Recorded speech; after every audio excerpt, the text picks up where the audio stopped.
بالعالمين والصلاة والسلام على سيد الأنبياء والمرسلين وعلى عباد الله الصالحين أما بعد فبسم الله الرحمن الرحيم الصلاة والسلام عليك يا سيدي يا رسول الله الصلاة والسلام عليك يا سيدي يا حبيب الله الصلاة والسلام عليك يا سيدي يا شفيع المذنبين وعلى آلك وأصحابك يا سيدي يا رحمة للعالمين.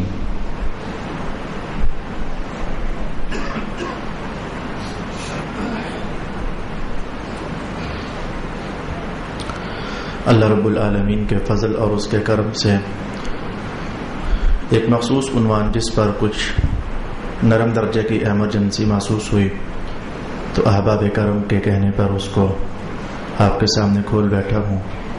گزشتہ نشست میں جمعرات کی درس قرآن کی نشست میں ہم نے عمرے کے متعلق کچھ اہم معلومات سماعت کی تھیں. میں نے عرض کیا تھا کہ صرف مذہب کے جو مسائل ہیں عمرہ اور حج کے حوالے سے صرف اتنا ہی بیان نہیں کروں گا. وہاں آنے اور جانے اور رہنے میں جو چھوٹی چھوٹی دیگر معلومات ہیں جو مذہب کی کتابوں میں باہر کیف نہیں ہیں، ظاہر ہے کہ وہ ہر بندے کو اپنے سے پیش آنے والے مسائل ہوتے ہیں، تو میں نے کہا تھا وہ بھی آپ کی خدمت میں بیان کروں گا. لہٰذا آخری کلام گزشتہ نشست کا ہمارا یہ تھا کہ جدہ ایئرپورٹ سے ہم آخر کار ہوٹل میں جا پہنچے. اب کے بعد کیا ہے؟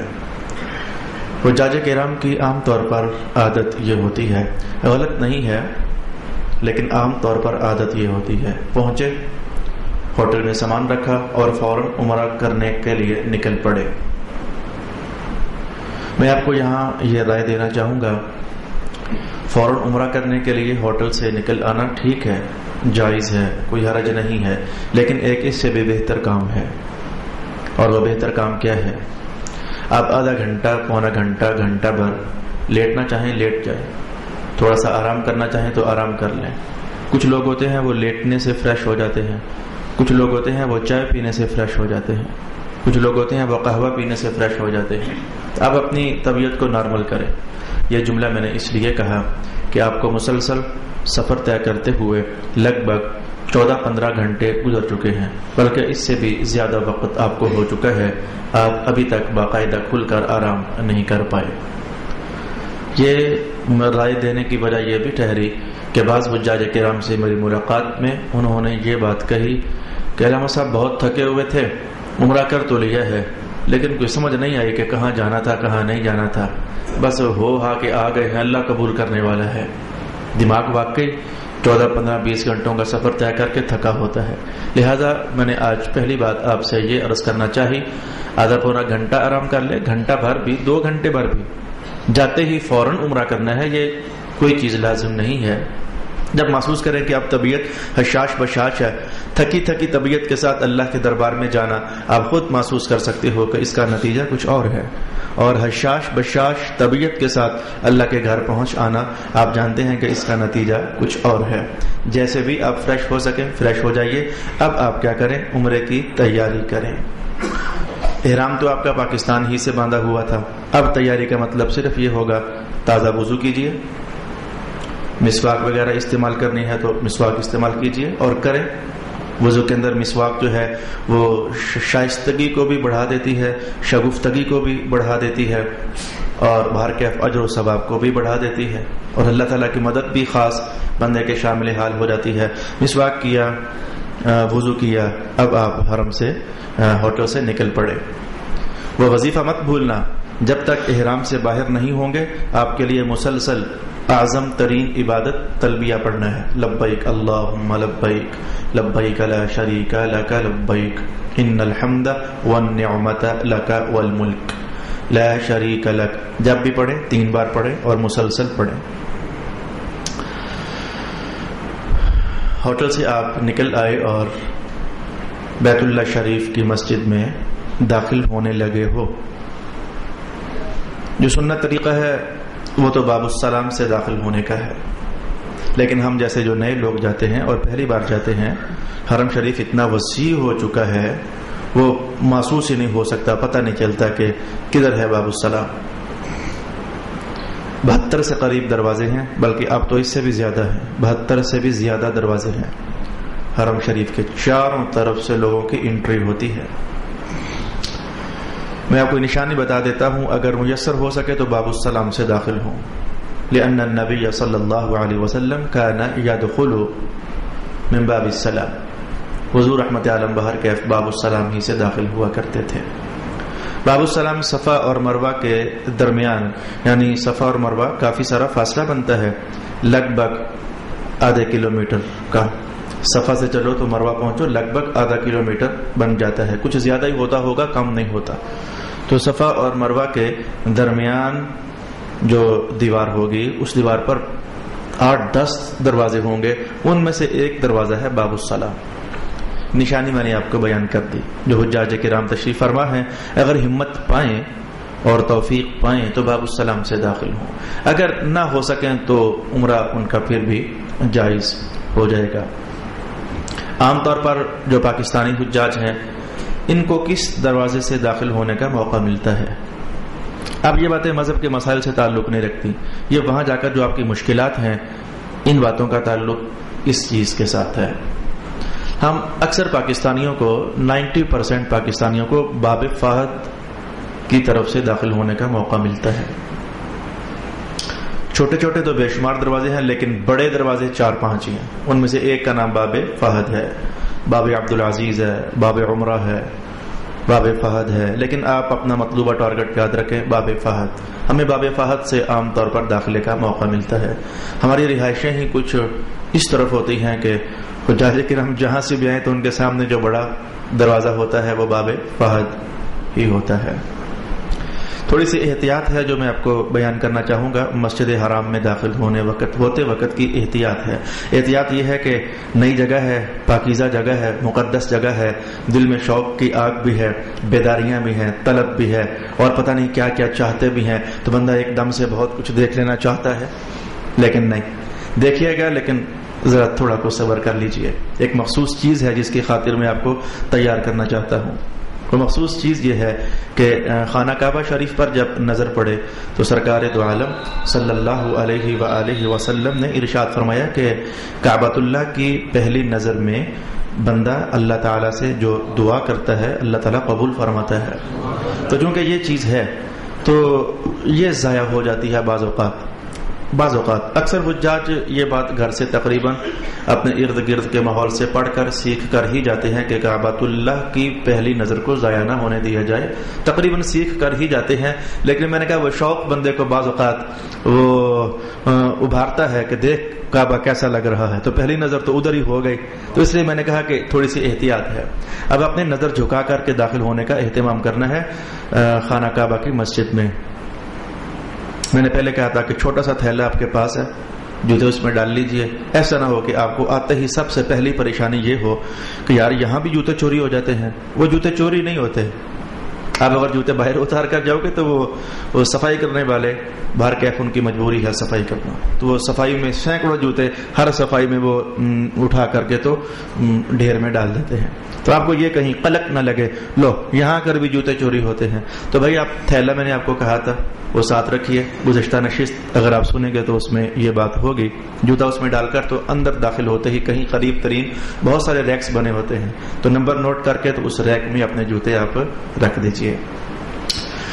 بسم اللہ الرحمن الرحیم۔ دایاں پاؤں مسجد میں داخل ہونے کے لیے استعمال کیجیے حسب معمول، جیسے کہ باقی تمام جگہوں پر اور باقی تمام مساجد میں دایاں پاؤں ہم استعمال کرتے ہیں داخل ہوتے وقت۔ جو دعا ہے وہ دعا بھی پڑھیے، مسجد میں داخل ہونے کی دعا بھی آپ پڑھیے، اللہم افتح لی ابواب رحمتک۔ سر جھکا رہے آپ کا، بہت بڑا راستہ ہوگا، ہماری اس منہاج مسجد سے بھی چوڑا راستہ ہوگا جو کہ آپ کو سیدھا باب فہد سے داخل ہو تو سیدھا خانہ کعبہ تک وہ راستہ آپ کو لے جائے گا۔ نظر جھکی رہے تاکہ آپ کو وہ پہلی نظر سنبھالنے کا اہتمام بتا رہا ہوں۔ تلبیہ جاری ہے، وہ بات میں بار بار دہراؤں گا تاکہ ذہن سے بھول نہ جائے. لبیک اللہم لبیک مسلسل جاری ہے. اب تو ذرا زور ہو گیا ہے. ان قریب یہ تلبیہ رکنے والا ہے. میں اس کا ہلکا سا اشارہ ابھی آپ کو دے دوں. جو ہی طواف شروع ہوگا تو طواف شروع ہونے سے چند سیکنڈ پہلے تلبیہ روک دینا ہے. تو تلبیہ پڑھنے کا بہت کم وقت آپ کے پاس اب باقی رہ گیا. مسجد سے داخل ہوئے، ان قریب طواف شروع ہوگا تو پھر تلبیہ تو روک دینا ہے، یعنی لبیک اللہم لبیک. تو آپ نظر جھکا کر داخل ہوئے، تلبیہ آپ کی زبان پر جاری ہے اور جاری رہنا چاہیے. آپ داخل ہوتے گئے. یہ نظریں بڑی وسیع ہوتی ہیں، میں ان کو اور کچھ نہیں کہتا. یہ بعض اوقات بندہ ایک شاید دیکھتا نہیں، لیکن نظروں کا وسیع دائرہ اسے کھینچ کر دماغ تک پہنچاتا ہے. جیسے کہ آپ میرے اس ہاتھ کو دیکھیے، میں آپ کو ویسے ہی نظر آ رہا ہوں، ساتھ دیکھ آپ ہاتھ کو رہے ہو. یہ نظر کے وسیع دائرے اللہ نے ایسے ہی بنائے ہیں.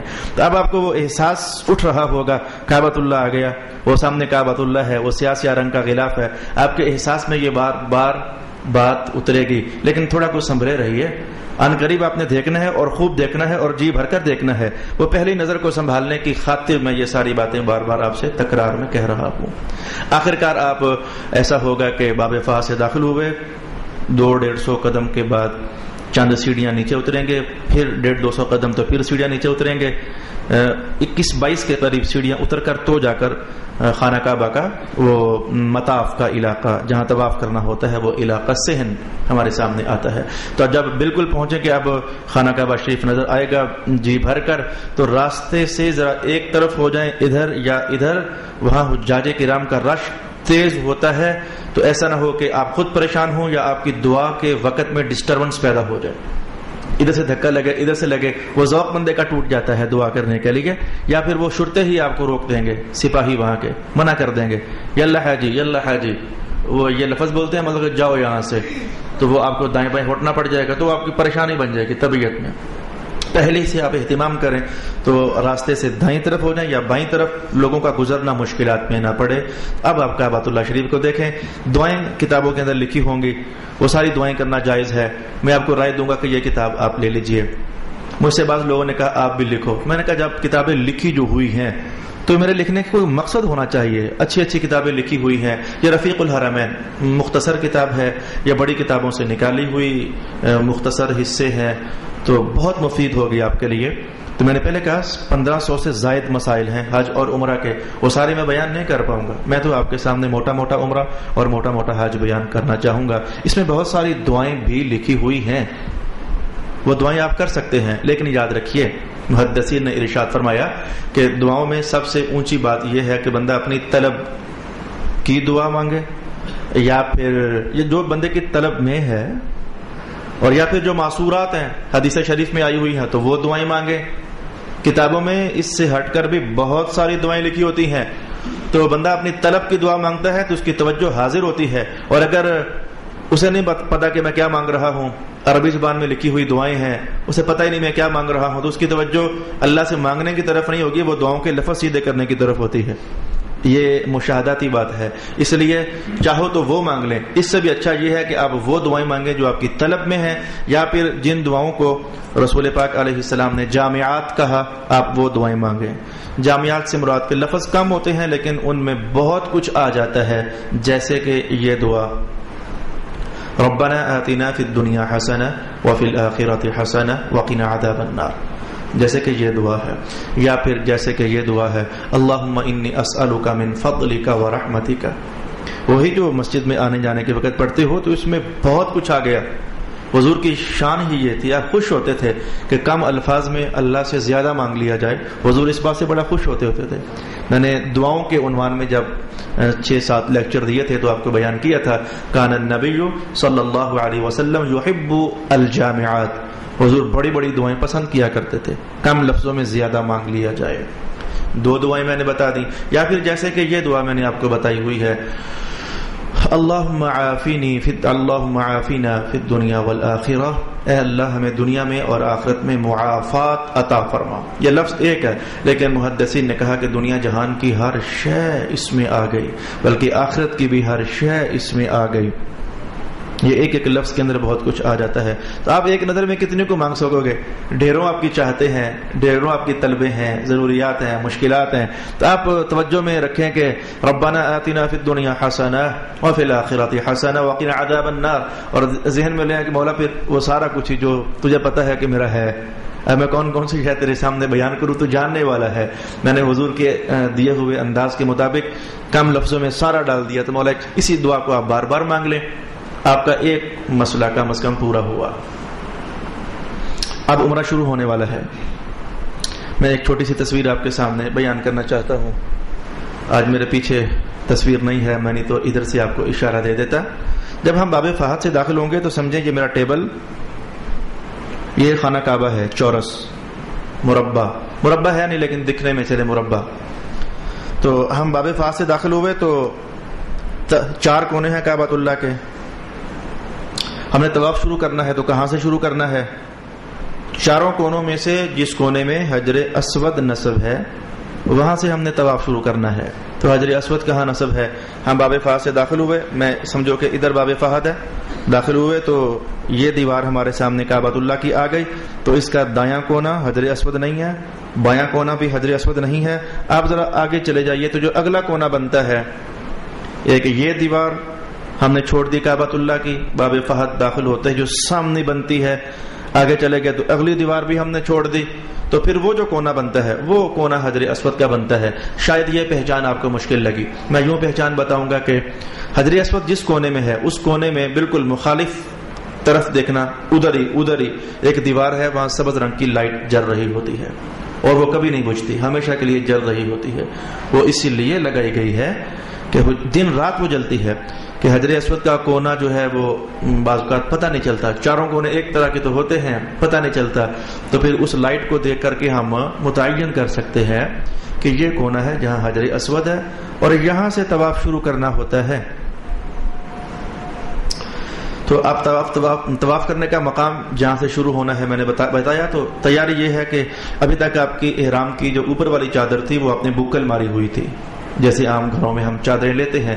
اب آپ نے اس کو بکل کو توڑنا ہے اور دائیں کندھے کے نیچے سے گزار کر بکل مارنی ہے، یعنی دایاں کندھا صرف آپ نے ننگا کر دینا ہے، باقی چادر ویسی کی ویسی آپ کے اوپر رہے گی، سر تو ویسے ہی ننگا ہے. تو آپ تیار ہو جائیے. تلبیہ ابھی تک بھی آپ کا جاری ہے. آخرکار آپ حجر اسود والے کونے پاس پہنچے. سنت شریفہ یہ بھی ہے اور یہ بھی ہے. کون سی؟ موقع ملے تو حجر اسود کو ہاتھ رکھ کر چوم لیجئے، لیکن موقع ملتا نہیں ہے، زبردستی بنانا پڑتا ہے. آپ فی الحال زبردستی نہ کریں اور بعد میں بھی نہ کریں. آسانی سے موقع ملے تو حجر اسود کو چوم لیجئے، نہ موقع ملے تو آپ نہ موقع ملنے پر ہی تو حضور نے یہ بھی کیا. آپ کے ہاتھ میں چھڑی تھی، حج کے موقع پر آپ نے چھڑی کو حجر اسود کی طرف کر کے تو اسے چوم لیا. تو اسے کہتے ہیں استلام. تو استلام یہ ہے کہ ہمارے ہاتھ میں چھڑی تو وہاں نہیں ہوتی، تو ہاتھوں کو حجر اسود کی طرف کیا اور نرم درجے سے چوم لیا. چومنے کا غلط طریقہ یہ ہے آواز نکال کر، اور چومنے کا صحیح طریقہ یہ ہے چوم لیا لیکن آواز پیدا نہیں ہوئی.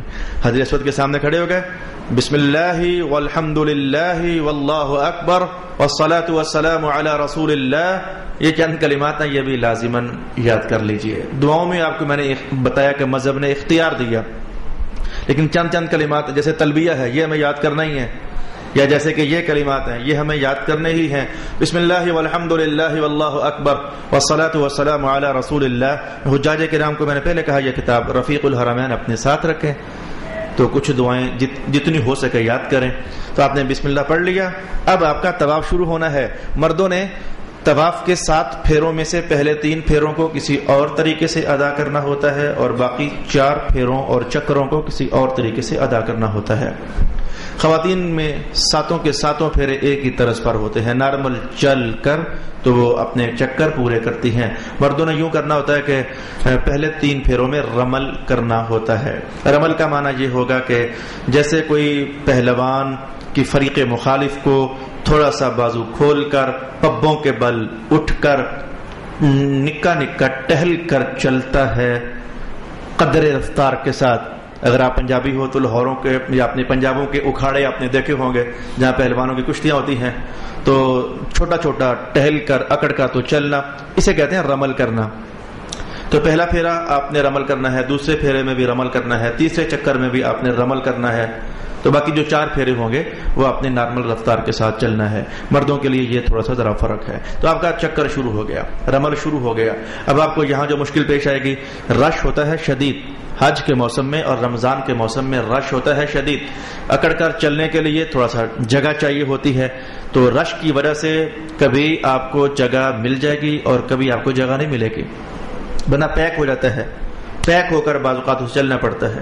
اگر جگہ میسر ہو تو آپ رمل لازماً کریں، اور اگر جگہ میسر نہ ہو تو حجاج کرام کی غلطی یہ ہوتی ہے کہ وہ ادھر کھڑے کھڑے ہی وہ اکڑ رہے ہوتے ہیں، یعنی اچھل رہے ہوتے ہیں، جی ہم رمل کر رہے ہیں۔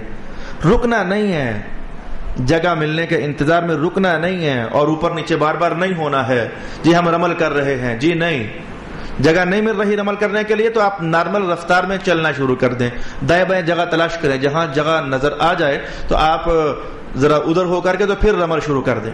غلطی کیا میں نے بتائی کہ رمل کی خاطر رکنا نہیں کہ جی میں نے اکڑ کر چلنا تھا تو جگہ نہیں مل رہی لہذا میں رک گیا ہوں تو ادھر ہی اوپر نیچے ہو رہا ہوں، یہ کام نہیں کرنا۔ طواف کو روکنا نہیں ہے، پیدل چل پڑیں آپ، تو جہاں پھر کچھ دیر کے بعد جگہ ملتی بھی ہے، یا گروپس جو ہوتے ہیں انڈونیشین گروپس یا سوڈانی گروپس یا ایرانی گروپس، یہ کافی ساری جگہ گھیر لیتے ہیں، تو کسی گروپ کے پیچھے نہ آ جانا، پھر آپ کو کافی دیر تک جگہ نہیں ملے گی۔ کوشش کرنا گروپ سے آئیں بائیں دائیں ہو کر کے تو نکل جانا، عمل کرنا ہے نا آپ نے، یہ مسئلہ نہیں ہے، یہ رائے ہے، آپ گروپ سے دائیں بائیں ہو کر نکل جانا رمل کرنے کے لیے۔ تو پہلا پھیرا آپ نے کرتے کرتے پورا کرنا ہے، حجر اسود ہی سے شروع ہوا تھا اور حجر اسود ہی پر پہلا چکر آپ کا ختم ہوگا۔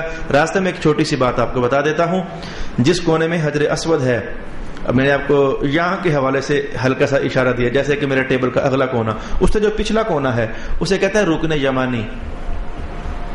رکن یمانی کا ایک نرم درجے کا مسئلہ ہے، اسے پھر اتنا ہی سمجھا جائے، اس سے زیادہ نہیں ہے، وہاں بھی خطا ہوتے میں نے دیکھی۔ رکن یمانی کا مسئلہ صرف یہ ہے کہ موقع ملے تو اسے قریب سے جاتے جاتے بوسہ دے لیں۔ اچھا، تو اگر بوسہ دینے کی فرصت نہیں ہے تو پھر گزر جائیں، پھر کچھ بھی نہیں کرنا۔ رکن یمانی حجر اسود سے پچھلا کونا، وہاں جا کر آپ کو زیادہ محسوس ہوگا۔ یہاں تو تصویریں ہمارے سامنے نہیں ہیں، کعبۃ اللہ ہمارے سامنے نہیں ہے، ایک فرضی سی تصویر میں آپ کے سامنے رکھ رہا ہوں۔ رکن یمانی یعنی حجر اسود سے پچھلا کونا، وہاں پہنچ کر موقع ملے تو بوسہ دینا ہے، موقع نہ ملے تو گزر جانا ہے۔ وہاں حجاج کرام کی غلطی یہ ہوتی ہے، وہ اسے بھی حجر اسود ہی کی طرح اگر بوسہ نہ دے سکے تو استلام کرتے ہیں، یعنی ہاتھ اٹھا کر چوم لیتے ہیں، یہ کوئی مسئلہ نہیں ہے۔ رکن یمانی پر استلام کرنا یعنی ہاتھ اٹھا کر تو چوم لینا، یہ کوئی مسئلہ نہیں ہے، اس لیے میں نے کہا یہ مختصر درجے کی خطا آپ ذہن میں رکھیں تاکہ اس سے بچا جا سکے۔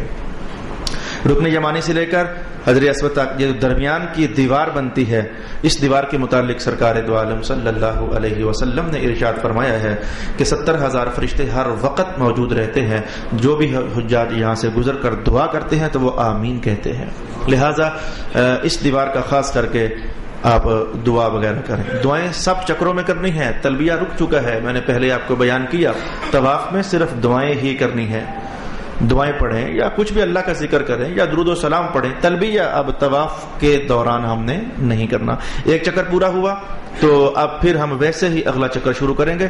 کعبۃ اللہ میں جو حجر اسود والا کونا ہے، ہم نے ہاتھ اٹھا کر بالکل سامنے آ کر اس کے تو ہاتھ اٹھائے اور پڑھ لیا بسم اللہ والحمد للہ واللہ اکبر والصلاۃ والسلام علی رسول اللہ، ہاتھ اٹھا کر ہم نے چوم لیا اور چکر نمبر 2 شروع ہو گیا رمل کرتے ہوئے۔ ایک پھیرے کے اندر میں نے آپ کو ایک غلطی بتائی، اگلے پھیرے کے اندر طواف میں واقع ہونے والی غلطیوں میں سے دوسری غلطی بیان کرنے لگا ہوں۔ کیا طواف کرتے ہوئے ذکر کرنا ہے یا درود پڑھنا ہے یا دعائیں کرنی ہے، لیکن خاموش آواز میں کرنی ہے، آواز بلند نہیں کرنی ہے۔ وہاں جا کر کے اگر آپ یہاں سے سیکھ کر جاؤ گے تو بہت بہتر رہو گے، وہاں جا کر دیکھو دیکھی آپ بہت سارے مسائل وہ کرتے ہو جو نہیں ہوتے، لوگوں کو دیکھا وہ ایسا کر رہے ہیں، آپ سمجھتے ہو شاید ایسا ہی ہوتا ہوگا، پھر آپ بھی ویسا کرنے لگ جاتے ہو۔ میری مراد کیا ہے، یہ جو گروپس آتے ہیں انڈونیشین، سوڈانی، ایرانی وغیرہ وغیرہ، تو یہ بلند آواز سے، ان کا ایک معلم ہوتا ہے، وہ آگے آگے پڑھتا ہے ربنا آتنا فی الدنیا حسنہ، وہ پورا گروپ بلند آواز سے کہتا ہے ربنا آتنا فی الدنیا حسنہ، وہ بلند آواز سے لگے ہوتے ہیں. ولکن ھذا مکروہ، آپ کو جاننا چاہیے کہ طواف کے 7 پھیروں میں یہ جو ہو رہا ہے یہ مکروہ ہے. بلند آواز سے کچھ بھی کرنا مکروہ ہے. جیسے آپ انسان ویسے ہی وہ انسان، جیسے آپ غلطیاں کرتے ہو وہ بھی غلطیاں کرتے ہیں. تو جاننا چاہیے کہ وہاں پہنچنے والے سارے پڑھے لکھے نہیں ہوتے. یہ جو سوڈانی ہے یہ تو بہت زیادہ غلطی کرتے ہیں. اگر میں کہوں کہ سب سے غریب حالت کس کی ہوتی ہے حج اور موقع پر، علم کے اعتبار سے غریب حالت کن لوگوں کی ہوتی ہے، تو جواب یہ ہوگا یا پاکستانیوں کی ہوتی ہے تو یا پھر وہ جو کالے ہوتے ہیں ان کی ہوتی ہے. اتنی خطرناک غلطیاں کرتے ہیں وہ جو سوڈانی ہوتے ہیں یا جتنے بھی کالے ہوتے ہیں. تو ان کو میں نے حرم کے اندر میں نے ایک سوڈانی کو دیکھا، خانہ کعبہ سامنے ہے اور اس کا منہ ادھر ہے، نماز پڑھ رہا ہے. یہاں تک بھی پتلی حالت میں نے وہاں دیکھی ہے. ادھر خانہ کعبے کو منہ کرنا ہوتا ہے لیکن وہ سامنے کھڑے ہو کر کے اس کا رخ وہ خانہ کعبہ کی جہت سے آؤٹ ہو رہا ہے. اس قدر خطرناک غلطیاں، شرمگاہیں ننگی ہو جاتی ہیں، ٹانگیں کھل جاتی ہیں، لیکن ان لوگوں کو پرواہ نہیں ہوتی. اس لیے میں نے آپ کو یہ جملے اس لیے کہے کہ آپ یہ مت سوچیں کہ اگر یہ کر رہے ہیں تو غلط کر رہے ہیں. بھئی ان میں کوئی مالکی ہے، ان میں کوئی شافعی ہے، کوئی ان میں حنبلی ہے، تو ہر ایک اپنے اپنے مذہب کے مطابق لگا ہوا ہے. ہم الحمدللہ حنفی ہیں، اور حنفی ہونا اللہ کی طرف سے بہت بڑی کرم نوازی ہے. یہ حنفیت آپ کو پتہ ہی نہیں ہے کیا چیز، بس زبانی کلامی ہی سمجھیے کہ حنفی ہونا یہ اللہ کی بہت بڑی رحمت ہے. ہم پاکستانی، بنگلہ دیشی اور ہندوستانی یہ 90% لوگ جو ہیں ہم حنفی ہیں. مذہب کو جیسے حضرت امام اعظم ابو حنیفہ نے ہمیں بتایا کہ یوں سیکھنا ہے تو ہم نے ویسے عمل کرتے ہیں. میرا خیال یہ گزر رہا تھا کہ میں گھنٹے 1.5 گھنٹے کی نشست میں سارا کچھ بیان کر پاؤں گا، لیکن محسوس ہو رہا ہے کہ ایسا نہیں ہے. اس کے لیے ہمیں کم از کم بھی زیادہ ٹائم درکار ہے. ابھی عمرے کا پہلا طواف کا پہلا چکر ہمارا پورا ہوا تو میں نے کہا کہ جو اونچی آواز سے پڑھنا ہے اس سے ہم نے بچنا ہے.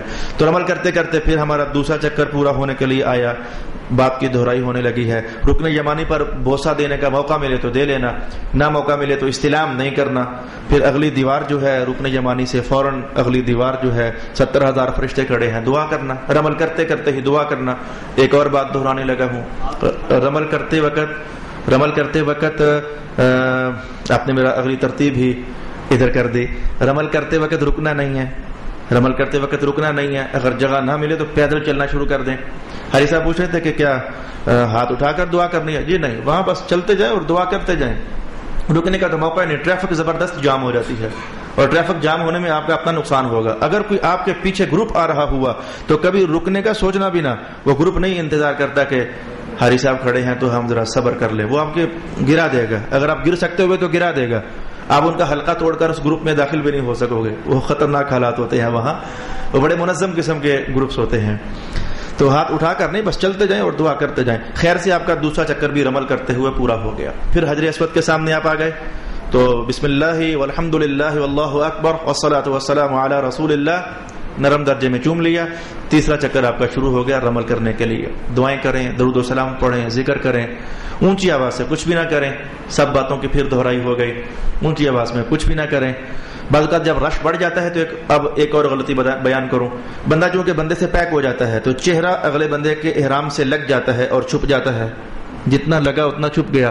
چہرے کو چھپنے نہیں دینا، چہرے کو چھپنے نہیں دینا. ایک اور غلطی لگی ہاتھ تو بیان کر دوں. جو 2 ساتھی ہوتے ہیں یا 3 ساتھی ہوتے ہیں یا جن کی مسز ساتھ ہوتی ہیں، وہ بعض اوقات ایسا ہوگا تھوڑی دیر کے لیے کہ آپ کا ساتھی پیچھے رہ گیا. وہ پاکستانی موٹر ویز تو ہے نہیں ہے کہ وہ میلوں تک دونوں موٹر سائیکلیں ساتھ ہی چل رہی ہیں. وہاں یہ صورتحال نہیں ہے. وہ کبھی دھکا ادھر سے لگ جاتا ہے، کبھی لگ جاتا ہے ادھر سے، اور یقیناً لگ جاتا ہے. بندہ ساتھی پیچھے رہ گیا. اب آپ سے غلطی یہ ہوگی کہ آپ گھوم کر پلٹ کر پیچھے ہو جاؤ گے اور اپنے ساتھی کو دیکھ رہے ہو گئے. طواف میں الٹا نہیں ہونا. یہ خطا واقعہ ہوتی ہے حجاج سے. ساتھی ڈھونڈنے لگ جاتے ہیں. وہ آپ پہلے کانٹیکٹ رکھیں، آپس میں نمبر ایک دوسرے کا لے لیں کہ اگر طواف میں چند منٹوں کا فاصلہ ہمیں آگے پیچھے ہو گیا تو فون پہ رابطہ کر کے آپ اکٹھے ہو جائیں. لیکن طواف میں الٹا نہیں ہونا. الٹا ہونا جو ہے یہ ٹھیک نہیں ہے. ایک موقع پر رسول اللہ علیہ السلام نے جہت پاک پھیری تھی، لیکن وہ خاص راز تھا.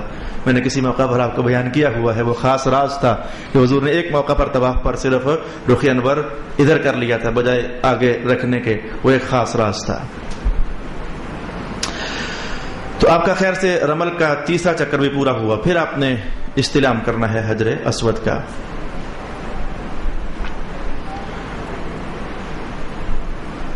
باقی باتیں انشاءاللہ العزیز جمعے کی نشست کے فوراً بعد جو ہماری نشست لگتی ہے سوال و جواب کی.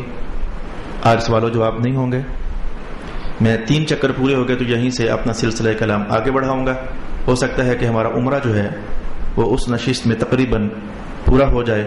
جو حجاج ہیں وہ یقیناً تشریف فرما ہوں، ان کی مجبوری ہے اور ضرورت. اور جو اس وقت حجاج نہیں ہیں ویسے دوست آئے ہوئے ہیں جمعہ پڑھنے کے لیے، علم سیکھنا ہو تو بیٹھ جائیں، اگر ٹائم نہ ہو تو آپ چلے جائیں. ہمارے سلام بھی بعد میں پڑھیں گے. دعا کرنے کے فوراً بعد جس نے جانا ہوا چلا جائے تاکہ اپنی زندگی جو چلائے. جو ان کے پاس فرصت ہو تو وہ بیٹھ جائیں. سلام بھی ہم بالکل اینڈ پر پڑھیں گے تاکہ ذرا زیادہ.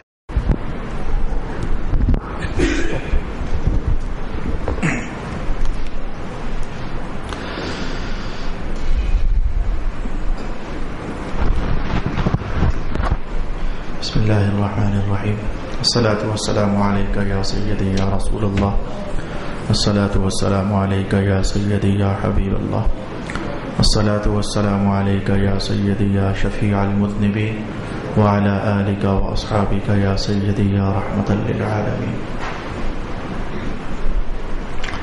جمعۃ المبارک کی نشست سے نماز سے پہلے کی نشست میں ہم نے عمرے کا عنوان یہاں تک سیکھ لیا کہ 3 چکر ہم نے مردوں نے رمل کی حالت میں کرنے ہیں، یعنی بازو کھول کر اور قدرے ذرا اکڑ اکڑ کر چل کر. 4تھا چکر شروع ہونے لگا ہے. اب جو باقی 4 چکر رہ گئے ہیں 7 میں سے وہ نارمل حالت میں اور نارمل رفتار میں چلنا ہوتا ہے. اس میں کوئی خاص فرق نہیں ہے. چکر ہمارا حجر اسود کے سامنے ہم پہنچے، حسب معمول بسم اللہ والحمد للہ واللہ اکبر والصلاة والسلام علی رسول اللہ. ہاتھوں کو چوم لیا، اور چومنے کے لیے آواز ہم پیدا نہیں ہونے دیں گے، یعنی یہ غلط ہے. بغیر آواز پیدا کیے ہم نے ہاتھوں کو چوم لیا. کوئی اور شے ہے تو اسے بھی ادھر کر کے چوما جا سکتا ہے، لیکن ہاتھ چومنا بہتر ہے. نارمل حالت میں ہمارا چکر شروع ہو گیا. طواف کرتے کرتے کرتے کرتے پھر ہم رکن یمانی پر پہنچے. رکن یمانی پر جب میں نے ایک بار کہہ دیا کہ موقع نہیں ملتا تو سمجھو کہ 7 چکروں میں پھر نہیں ہی ملتا. شدت رش کی وجہ سے نہیں ہی ملتا. میں مسائل کی دہرائی کی خاطر کہنے لگا ہوں. اب آخری بار رکن یمانی پر پہنچے تو اگر موقع دستیاب ہو تو اسے بوسہ دے لیں. اگر بوسہ دینے کا موقع دستیاب نہ ہو تو استلام نہیں کرنا. استلام اور بوسہ یہ دونوں آپس میں ان کا تعلق حجر اسود ہی کے ساتھ ہے. اگلی دیوار شروع ہو گئی جس سے مستجاب کہا جاتا ہے، تو وہاں پھر آپ جامعات قسم کی دعائیں کریں. آپ کے 4 چکر مکمل ہوئے. اب میں اختصاراً یوں کہوں گا کہ 5واں چکر بھی ایسے ہی پورا کر لیجئے، اور پھر 6واں بھی ایسے ہی پورا کر لیجئے، اور پھر 7واں چکر بھی ایسے ہی پورا کر لیجئے.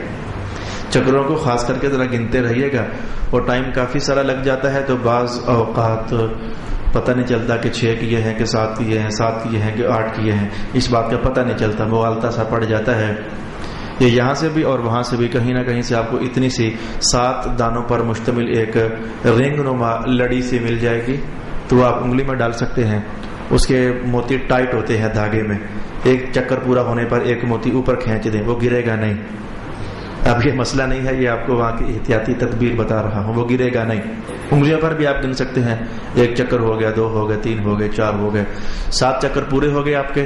7واں چکر ختم ہونے پر ختم بھی حجر اسود پر ہی ہم کریں گے. اور 8ویں بار اب ہم کہنے لگے ہیں بسم اللہ والحمد للہ واللہ اکبر. 8ویں بار پھر ہم نے یہ کہہ دیا. 7 چکر پورا ہونے کے بعد اگلا حصہ کیا ہے؟ ہر طواف کرنے کے بعد 2 رکعتیں پڑھنی ہوتی ہیں، اور یہ 2 رکعتیں پڑھنا لازم ہوتی ہیں. ہر طواف کے بعد، ہر 7 چکروں پر مشتمل طواف کے بعد 2 رکعت ادا کرنی ہوتی ہیں۔ انہیں کہاں ادا کرنا ہوتا ہے؟ جگہ مل جائے تو مقام ابراہیم پر ادا کرنا ہوتا ہے، اور جگہ وہاں نہ مل سکے تو پھر جہاں مرضی پوری مسجد میں اسے ادا کرنا ہوتا ہے اس نماز کو۔ کتابوں میں لکھا ہوتا ہے کہ مقام ابراہیم پر ادا کریں، حجاج کرام پھر ایسا ہی کرنے کی کوشش کرتے ہیں، پھر اس میں بہت ساری قباحتیں پیدا ہو جاتی ہیں۔ کیا قباحتیں پیدا ہوتی ہیں؟ خانہ کعبہ شریف کے بالکل 100 سے بھی کم فٹ کے فاصلے پر ادھر مقام ابراہیم آ جاتا ہے، تو جو طواف چل رہا ہوتا ہے وہ 150 فٹ کے اندر گویا کہ چل رہا ہوتا ہے۔ اب طواف کے دائروں ہی میں مقام ابراہیم آ چکا ہوتا ہے، لوگ وہاں کھڑا ہو کر نماز پڑھنا چاہتے ہیں۔ طواف کرنے والے بھی زبردست تنگ ہوتے ہیں، اور کئی بار جو لوگ سجدے میں گرے ہوئے ہوتے ہیں تو ان کے اوپر وہ لوگ گر جاتے ہیں، تو چھوٹا موٹا ہنگامہ ہو جاتا ہے، چوٹ ووٹ لگ جاتی ہے۔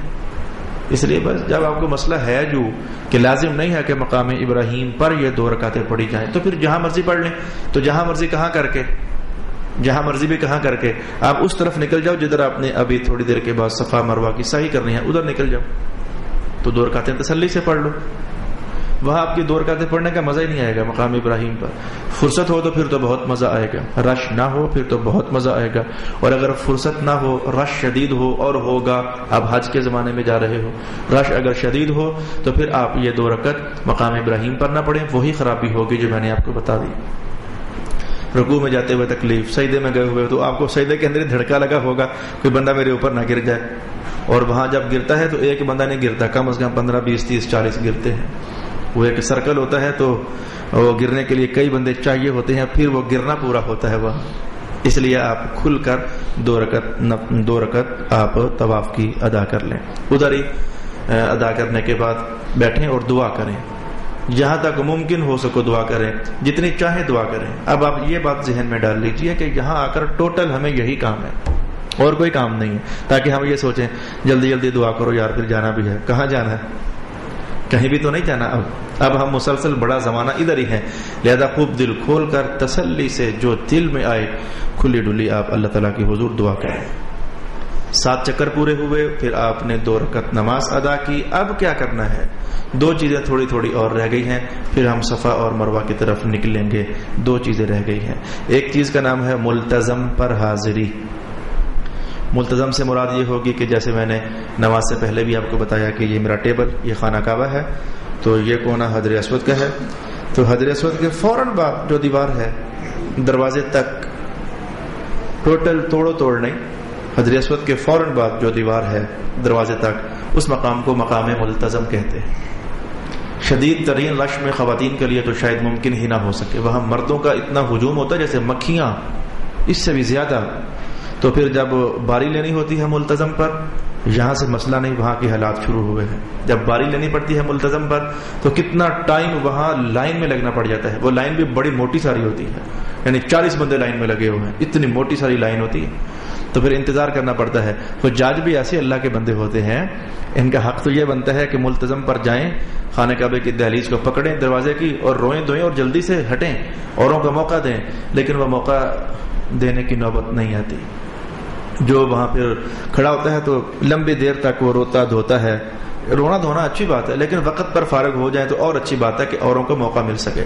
آپ کو وہاں کافی دیر انتظار کرنا پڑے گا، لہٰذا جب بالکل قریب پہنچیں گے تو انتظار بھی کرنا پڑے گا اور زور بھی لگانا پڑے گا۔ وہاں باری لینے کے لیے یہ طریقہ چل رہا ہوتا ہے کہ ہر حاجی جب محسوس کرتا ہے نا کہ اگلا بندہ فارغ ہونے سے قریب ہے، وہ پہلے ہی اپنا بازو وہ ڈال دیتا ہے ادھر۔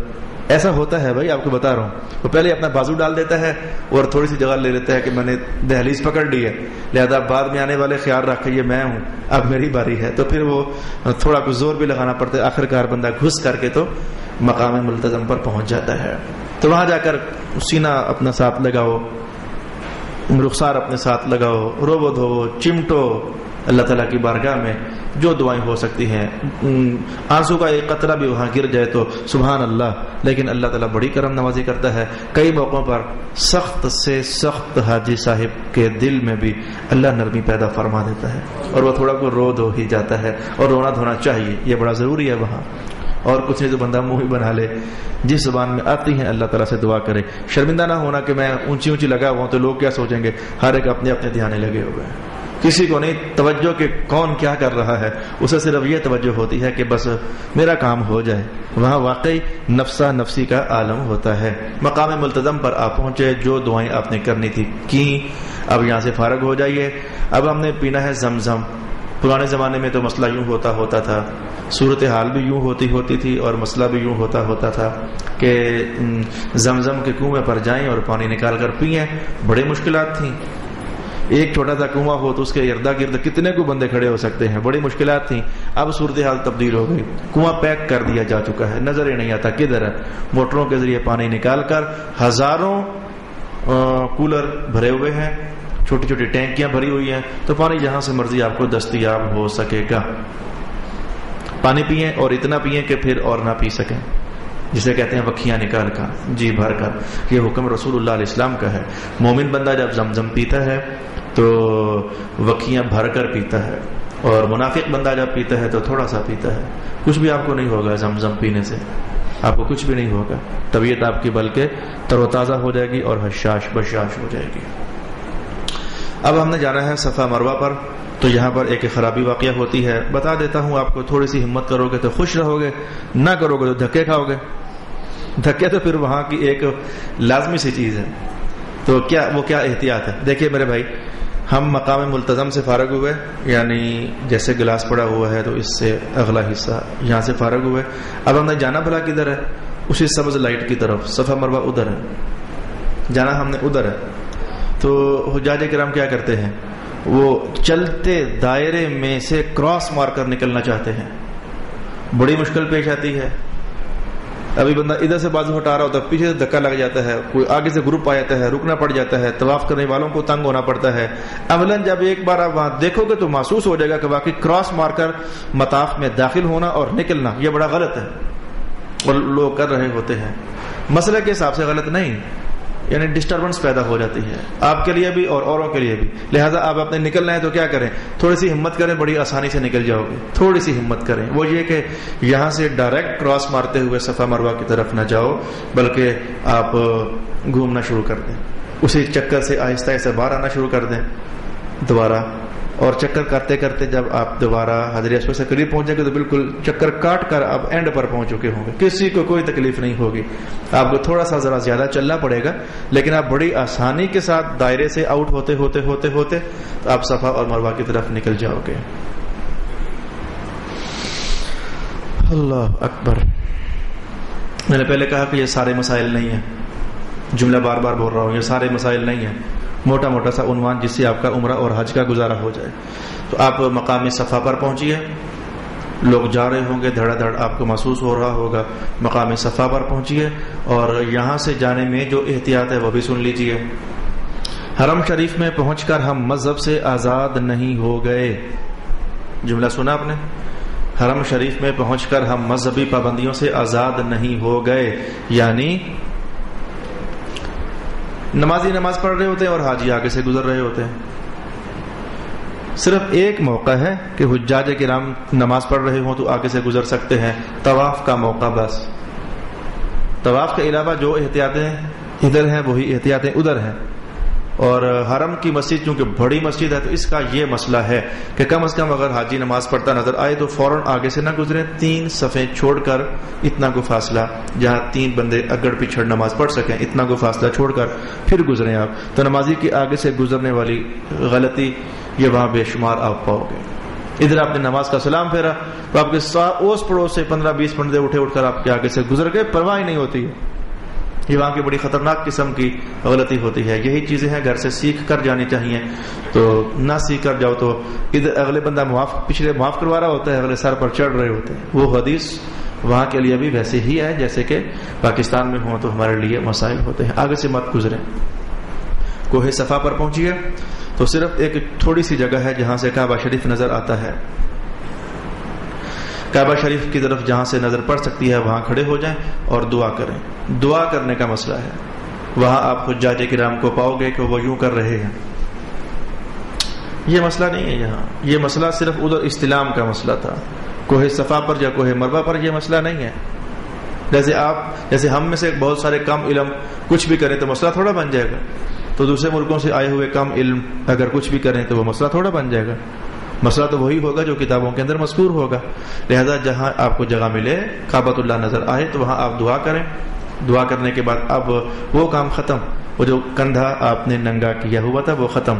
حسب معمول چادر آپ اوڑھ لیجئے. کندھا ننگا کرنا ہے لیکن صرف طواف میں, اور صرف وہ طواف جس کے بعد سعی بھی کرنی ہے, جس میں رمل بھی کرنا ہے. جو سادے حالت میں سادے کپڑوں میں طواف ہوتا ہے, تھوڑی دیر کے بعد جس کا ذکر میں کروں گا, اس میں کندھے شندے کی بات نہیں ہوتی, اس میں تو نارمل کپڑے پہنے ہوتے ہیں. جو نفلی طواف ہوتا ہے اس میں کندھا ننگا کرنے کی بات نہیں ہوتی. آپ کا پہلا چکر شروع ہو گیا. صفا سے چلو گے تو مروہ پر پہنچو گے تو ایک چکر پورا ہو جائے گا. مروہ سے چلو گے تو صفا پر آؤ گے تو پھر ایک چکر پورا ہو جائے گا. ایک جگہ سے دوسری جگہ جانا, اسی کا نام ہے ایک چکر. یہاں پر خاص مسئلہ کیا ہوگا آپ کے لیے؟ صفا اور مروہ درمیان میں 2 جگہیں آئیں گی.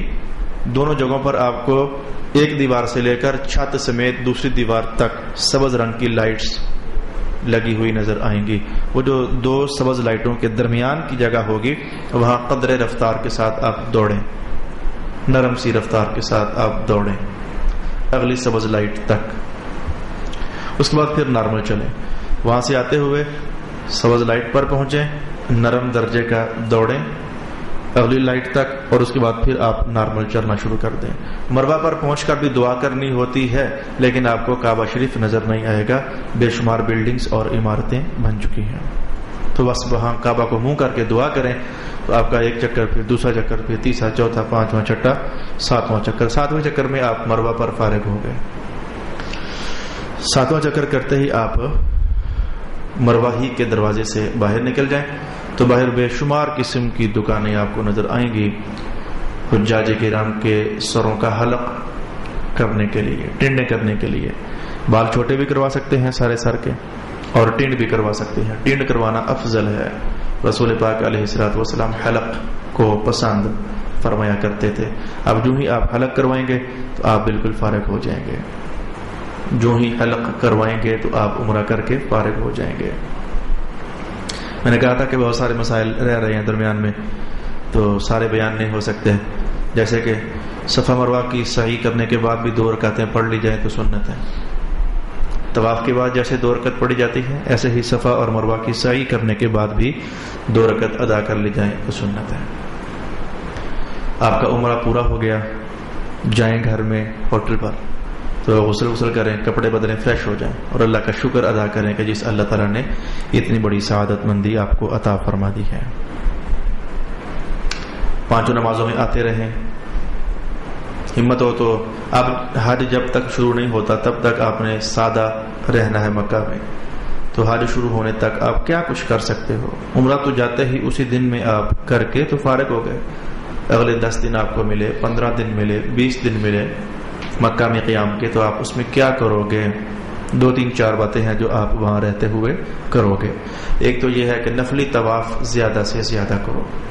نفلی طواف کا مطلب انہی پلین کپڑوں میں جو ہم یہاں سے پہنے ہوتے ہیں کپڑے پہنے, ہر نماز کے بعد ایک طواف کر لیں.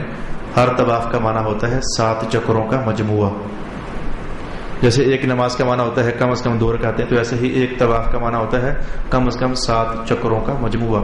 تو کئی نفلی طواف کریں آپ, اور نفلی نماز پڑھنے سے بھی یہ آپ کے لیے افضل ہے. عمرے کرنے سے بھی یہ افضل ہے. حجاج کرام کا زیادہ زور ہوتا ہے عمرے کر لیں, ایک عمرہ کر لیں, پھر کر لیں, پھر کر لیں, پھر کر لیں, اور پھر عمرہ کر لیں. غلط نہیں ہے, لیکن اس سے زیادہ بہتر یہ ہے کہ نفلی طواف کیے جائیں. ان نفلی طوافوں کے اندر ایک طواف کریں, اس کا ثواب اپنے والد صاحب کو دے سکتے ہیں. پھر طواف کر لیں تو اس کا ثواب والدہ محترمہ کو دے سکتے ہیں.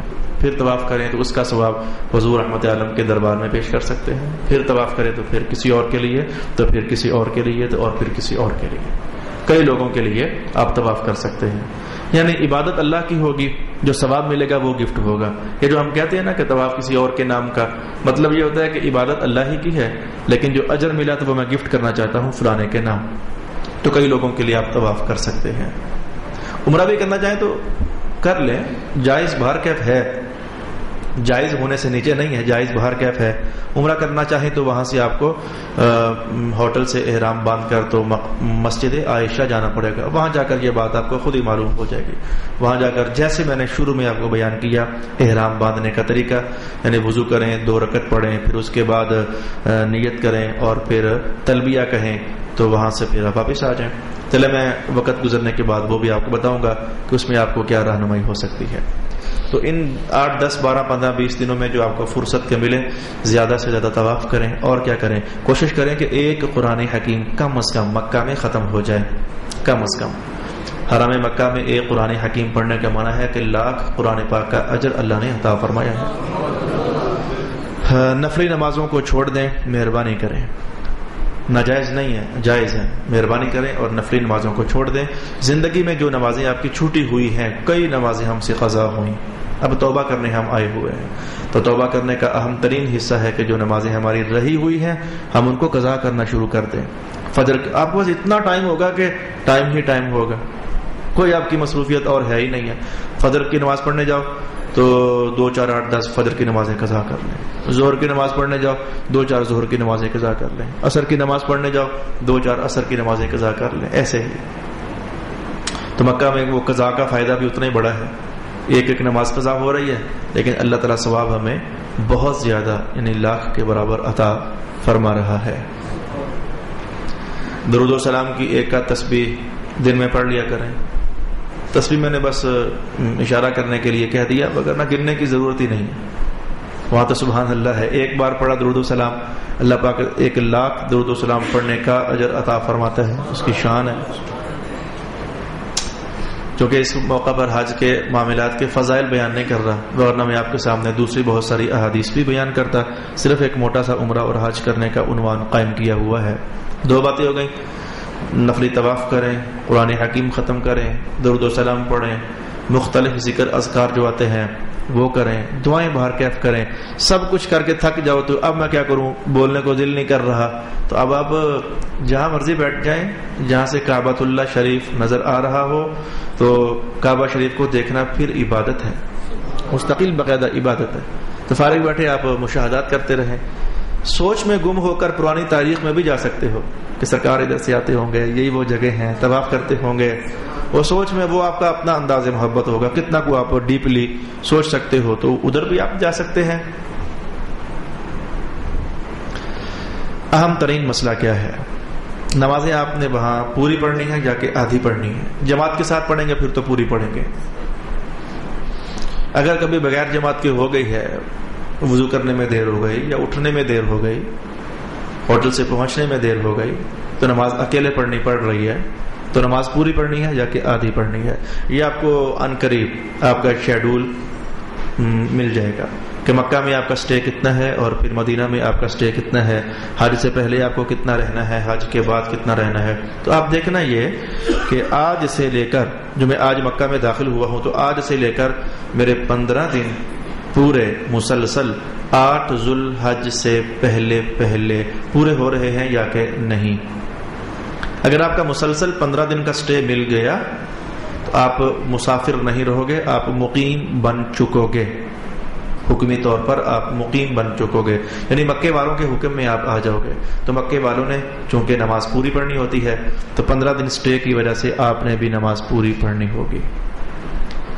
اور اگر 15 دن سے کم سٹے ہے آپ کا، درمیان میں مدینہ جانا پڑ رہا ہے یا پھر 15 دن پورا ہونے سے پہلے ہی حج شروع ہو رہا ہے، تو 15 دن پورے نہ ہوئے، اب آپ نماز اگر اکیلے پڑھنی پڑ جائے تو قصر نماز ادا کرو گے. اور قصر نماز کا مطلب آپ جانتے ہو، میں 5 نمازیں دہراتا ہوں. فجر میں ہوتے ہی 2 فرض ہیں تو وہ ہیں 2 فرض. سنتیں سفر میں چھوڑ بھی سکتے ہیں، پڑھ بھی سکتے ہیں، لیکن اب آپ کو چھوڑنے کا فائدہ کیا ہے؟ سنتیں فجر کی پڑھیں کہ وہ تو مجبوری ہو، جلدی ہو تو بندہ سنتیں چھوڑ دے، لیکن اب کیا کرنا ہے؟ کچھ بھی نہیں، سنتیں ساتھ پڑھیں ہی پڑھیں. ظہر کی نماز میں 4 سنتیں ادا کر لیں، 2 فرض اور اس کے بعد پھر 2 سنتیں. عصر کی نماز میں صرف 2 فرض. مغرب کی نماز میں 3 فرض ہوتے ہیں تو وہ 3 ہی رہیں گے، اس کے بعد 2 سنت. عشاء کی نماز میں 4 فرضوں کو 2 کرنا ہے، پھر 2 سنت اور پھر وتر، یہ ہے قصر نماز۔ اگر اکیلے پڑھنی پڑ جائے، کبھی ایسا ہو جائے تو پھر آپ قصر نماز ادا کریں یا پوری پڑھیں، اس کا رول میں نے آپ کو بتا دیا۔ 15 دن کا سٹے بن رہا ہے تو آپ پوری نماز پڑھو گے، 15 دن سے کم کا سٹے ہے تو آپ قصر نماز ادا کرو گے۔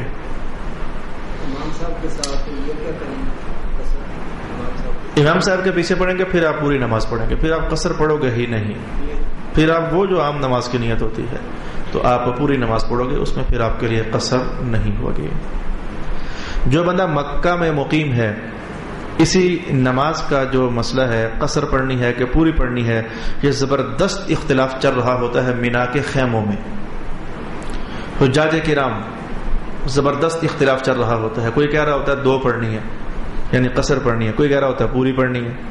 حالانکہ لوگ رنگ برنگے ہیں، کسی کی واقعی قصر ہوتی ہے وہاں تو اسے واقعی قصر ہی پڑھنی ہے، کسی کی وہاں پوری بن رہی ہوتی ہے تو واقعی اسے وہاں پوری پڑھنی ہے۔ ہر بندے کی مسائل وہاں الگ الگ ہیں۔ بھئی الگ الگ کیسے ہو گئے؟ جس بندے کا سٹے مکہ میں 15 دن کا تھا تو وہ مکہ والوں کے حکم میں ہو گیا، تو مکہ والے مینا جائیں گے تو نماز پوری پڑھیں گے، تو یہ بھی جائے گا تو پوری پڑھے گا۔ اور جس کا سٹے 15 دن پورا نہیں ہوا، وہ ابھی تک مسافر ہے، مسافر تھا تو مینا چلا گیا تو پھر مزید مسافر ہی رہا، تو وہاں جا کر وہ آدھی پڑے گا۔ تو لوگ تو مختلف ہیں، بلکہ فقہ کے اعتبار سے بھی جو شوافع ہیں، موالک ہیں، وہ تو پڑھتے ہی قصر ہیں، ان کی مجبوری ہے، ان کا مذہب ان کو یہی تحقیق بتاتا ہے۔ ہم حنفی ہیں، ہم حنفیوں کا یہ طریقہ کار ہے۔ تو لہٰذا مینا میں جا کر بھی جو بندہ ادھر مسافر ہے تو وہ وہاں جا کر بھی مسافر ہے، جو بندہ ادھر مقیم ہے تو وہ بندہ وہاں جا کر بھی مقیم ہے۔ یہ مینا کی نمازوں کا مسئلہ میں نے آپ کی خدمت میں بیان کر دیا، اور میرا خیال ہے کہ عمرہ ہمارا یہاں پورا ہونا چاہتا ہے۔ عمرے سے لے کر حج تک کا جو درمیانی ٹائم ہے وہ میں نے آپ کو بتایا کہ آپ ان ایسی عبادات کے اندر مصروف رہیں۔ کوشش کریں کہ ہوٹل ہی سے وضو کر کے جائیں، وہاں جا کر بھی وضو کرنا جائز ہوتا ہے، لیکن ہوٹل ہی سے وضو کر کے جانے میں وہ فائدہ آپ کو حاصل ہوگا جو رسول پاک علیہ السلام نے ارشاد فرمایا ہوا ہے۔ جو بندہ گھر سے وضو کر کے آتا ہے مسجد کی طرف تو اللہ تعالیٰ ہر قدم پر اس کا گناہ معاف کرتا ہے، ہر قدم پر اس کا ایک درجہ بلند کرتا ہے، اور بندہ مسلسل یوں ہی ہوتا ہے جیسے کہ نماز پڑھ رہا ہے، حالانکہ نماز نہیں پڑھ رہا ہوتا وہ۔ یہ گھر سے وضو کر کے آنے کی برکات ہیں جو کہ یہاں آپ کو میسر ہو سکتی ہیں۔ اور اس میں ان دنوں میں اور آپ کیا کر سکتے ہو؟ مختلف زیارات کر سکتے ہو۔ وہ زیارات اب میں یہاں بیٹھ کر ساری کیسے آپ کو بتاؤں، تو وہاں پہنچو گے تو وہ بڑی باتیں حجاج کرام آپ کو بتا دیں گے، بڑی باتیں آپ کو معلوم ہو جائیں گی۔ آپ وہ زیارات کر سکتے ہو۔ زیارات پر جانا شرک نہیں ہوتا، بری بات نہیں ہوتی۔ وہاں آپ کو کئی رنگ کے مولوی صاحبان سعودی حکومت کی طرف سے ان کی ڈیوٹی ہوتی ہے، وہ ڈیوٹی دے رہے ہوتے ہیں، تو آپ کو سمجھائیں گے غار حرا میں کیا رکھا ہوا ہے، تو غار ثور میں کیا رکھا ہوا ہے، تو قبرستانوں میں کیا رکھا ہوا ہے، یہ بدعات ہیں، خرافات ہیں، نبی نے ایسا نہیں کہا۔ اس طرح کی باتیں آپ کو کئی لوگ کر رہے ہوں گے، لیکن آپ سن لینا، لیکن لڑنا مت۔ مرضی آپ وہی کرنا جو کہ مذہب کی مرضی ہے، کہ یہ زیارات مقدسہ پر حاضری جائز ہے، ان میں کوئی حرج والی بات نہیں ہے۔ سرکار دو عالم علیہ الصلوۃ والسلام کی نسبتیں ہیں، اور یہ دوبارہ موقع کہاں میسر کہ ان نسبتوں کا ہم دیدار کر سکیں، اس لیے وہاں کے مولوی صاحبان کی باتیں سن لینا اور سن کر دوسرے کان سے نکال دینا، اور مذہب کی جو اجازتیں اور رخصتیں ہیں انہی کے مطابق قبرستان میں بھی آپ جا سکنا، غار حرا بھی جا سکنا، غار ثور بھی جا سکنا۔ صفا اور مروہ کی طرف اگر آپ باہر نکلو گے تو سامنے وہ جگہ جہاں رسول پاک علیہ الصلوۃ والسلام کا گھر شریف تھا، وہ جگہ اب بھی موجود ہے، لائبریری وہاں بنا دی گئی ہے، تو وہاں بھی باقاعدہ ڈیوٹی دیتے ہوئے مولوی صاحبان آپ کو ملیں گے، جو آپ کو وہاں سے روکیں گے، وہ کہیں گے ادھر کیا پڑا ہوا ہے، ادھر جاؤ نا، کعبہ جاؤ نا، وہ آپ کو باقاعدہ روکیں گے، یہ بدعت ہے تو یہ شرک ہے، اس طرح کی باتیں کریں گے۔ سن لینا لیکن لڑنا نہیں، وہاں جا کر ہم لڑنے کے لیے نہیں جاتے۔ تو رسول اللہ علیہ السلام کے گھر پاک کو اس وقت وہ جس بھی تصویر میں ہے اس حوالے سے دیکھا بھی جا سکتا ہے۔ انشاءاللہ اگلی نشست میں 8 ذو الحج کو احرام باندھنا ہوتا ہے، یہ بات آپ کی خدمت میں بیان کروں گا۔